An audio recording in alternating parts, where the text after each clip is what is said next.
food and fried foods and sugars and so on and so forth. See, most dietitians and people, you know, who really know their stuff, they'll tell you that you can still have certain foods, but do it in moderation. It's the same thing I'm saying with technology. Of course, use the technology. Of course, use it. As you see, I have technology here. You know, I have smartphones and so on and so forth. You know, but just, you know, be smart about it. Don't ever get away from the greatest piece of technology ever created, and that's here. That's this, given to us by God Himself. This is the greatest piece of technology in the world, the human brain. There is nothing in the world greater than it, because without it, the developers and the scientists and all these technical whizzes couldn't create the technology that we use today without this. So I want us to always be what God made us and use the gifts that God gave us. This. You can have the technology, like they say, as the old saying goes, you can have your cake and eat it too. But don't get away from what God gave us. And don't get bought in by this media bullshit about how they sell you. They are very good at what they do. As a matter of fact, check this out. Give me a minute. Now, for a long time, I was using an iPhone 6. I think the iPhone 6 came out in 2014, 15, somewhere in that area. I was using an iPhone 6. And my iPhone 6 served me well. I mean, for years, I have no problem with my phone. It did everything I needed for it to do. It did it quickly, efficiently, no problems. Okay, so I ran across a good deal and I upgraded. I didn't jump too far. I just went from a 6 to a 7. You know, that's about it. And to let you guys know that I ain't bullshitting. Here we go. Okay. This is my old 6, and this is my new 7. Okay. Now, the whole purpose of this, what I'm talking about right now, is to try to let you guys know not to be so easily sold by the media and by these people who lead you to believe that you have to have the latest and greatest and all this bullshit. Now, since I've gotten this 7, and I still have my 6, as you can see, and I think it went from like the iPhone 6, the 6S, and then the 7. So the 6 is like 2 generations behind the 7, if I'm not mistaken, something like that.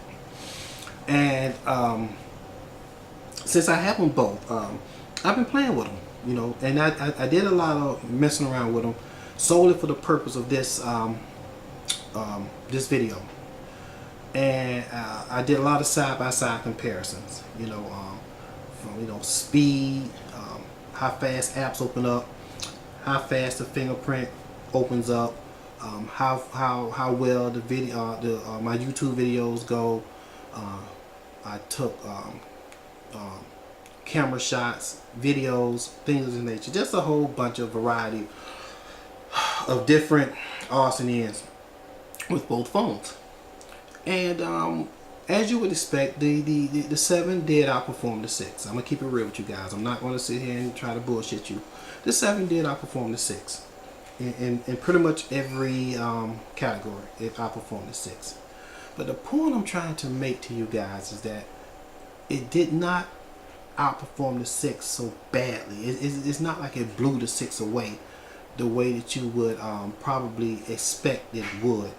It's not like the 6 was a black and white television and the 7 was a color. We're not talking about that type of discrepancy. It was a better phone, but it wasn't day and night, difference. But see, this is what the marketers do to you. This is what marketers make you believe. Like Apple would drop a phone in June, for example. And we all know how people are about Apple lovers. The phone drop in June. People gonna run out and grab it. I mean, they will sell by the millions. People run out and grab them. And then 6, 7 months later, they'll drop another one. Now the marketers will make you believe that the phone you had bought just 6 months earlier is damn near obsolete. Because this phone that they just dropped is so much technically better than the one you just bought 6 months ago. And because we are so conditioned to believe this, and technology turns over so fast, you don't even question it. You turn that one in, or you go do some type of deal and you upgrade and you get the newest one just came out, and you had the one you had you only 6 months old. It's the same thing they do with cars. You know, you may have a 2009, you know, car, and that car may be in excellent condition. You know, it's not giving you any problems. It runs well. You know, engine's good, transmission's good, AC's cold, heat works. You know, everything works fine. The car's not giving you any problems. It may have like 100,000 plus miles on it, but it's not giving you any problems. But what the market does and what the media does, they make you believe once the car has hit 100,000 miles that it's basically worthless. You know, the resale value drops, blah blah blah blah blah, because it doesn't hit 100,000 miles, will make you feel like, oh shit, I gotta run out and get me another car. And that's exactly what they want you to think. Because anyone knows that if you properly take care of your car, you know, you change your fluids, you know, your oil and different things as you're supposed to. You get your, you know, regularly scheduled tune-ups as you're supposed to. You change your air filters and so on and so forth. That car will last you a pretty much long time, trouble-free. If you keep up on your maintenance, $100,000 won't be shit on that car if you take care of it as you're supposed to. Now, think I'm jiving? I think I'm bullshitting? Go out and get you a 2019, okay? Brand new. And don't change your oil as you're supposed to. Now, these engines are so sophisticated now. That's what I'm trying to say. See, new is not always, it's all about marketing, trust me. But you just say you don't change your oil like you're supposed to. And you don't do scheduled tune-ups.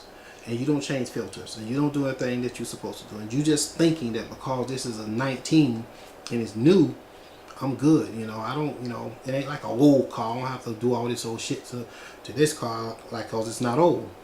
And see how long that lasts you. But it's all about marketing. They know what they're doing. They are geniuses at this.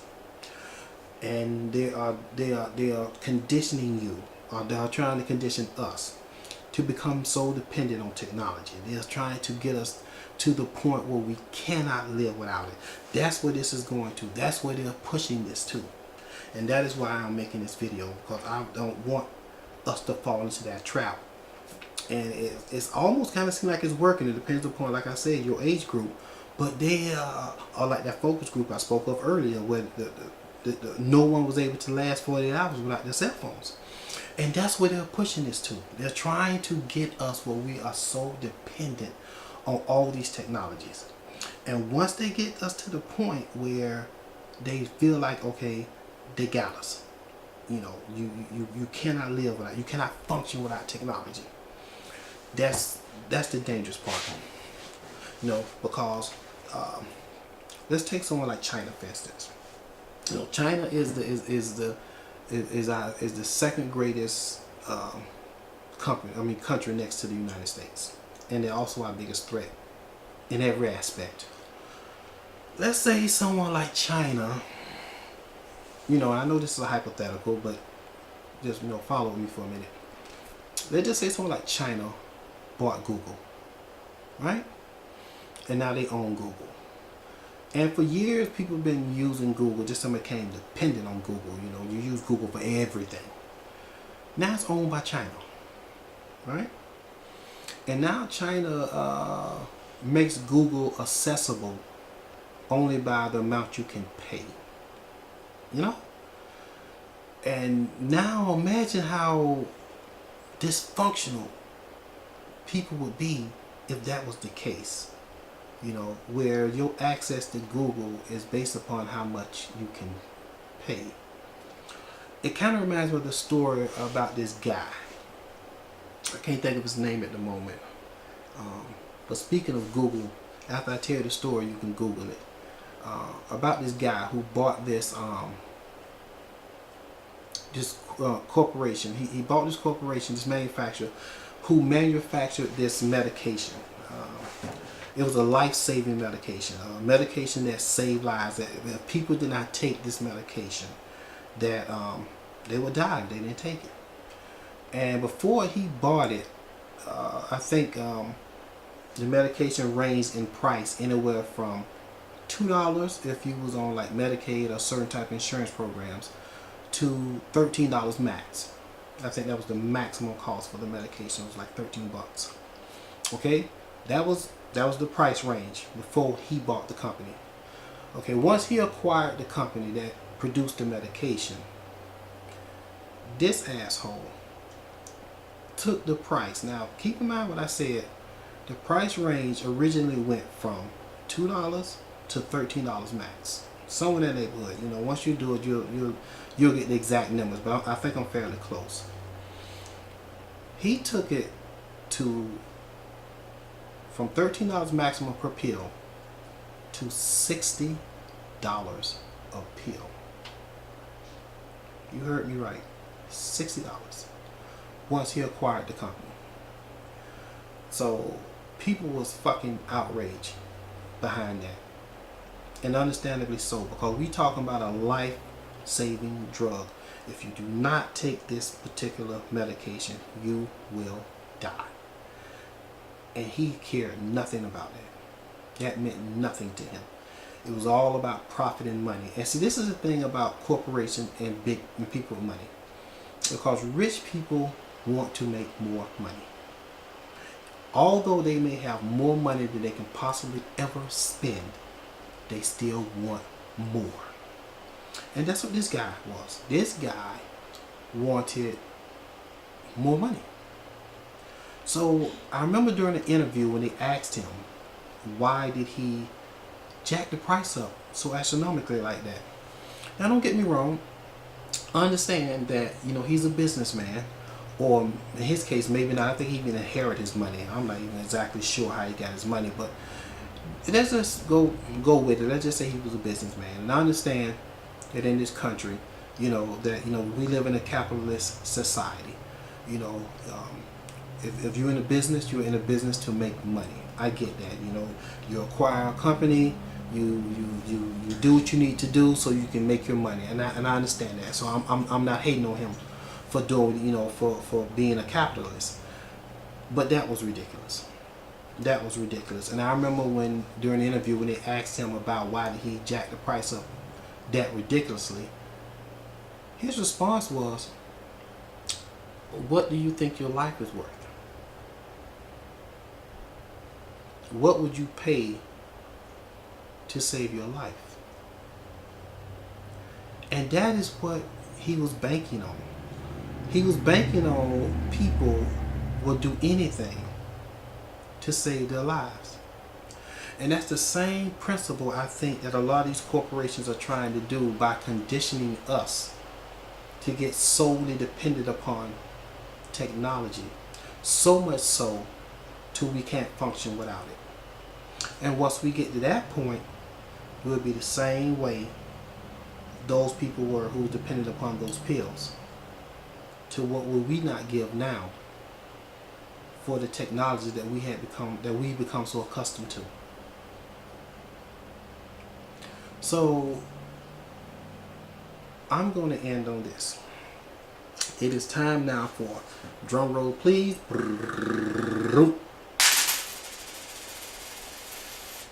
My 2 cents. Shout out to me again for those cheap special effects. But seriously though, y'all, as I've said, as I started, technology is wonderful. Technology is a beautiful thing. It makes life beautiful. It makes life easy. It makes life convenient.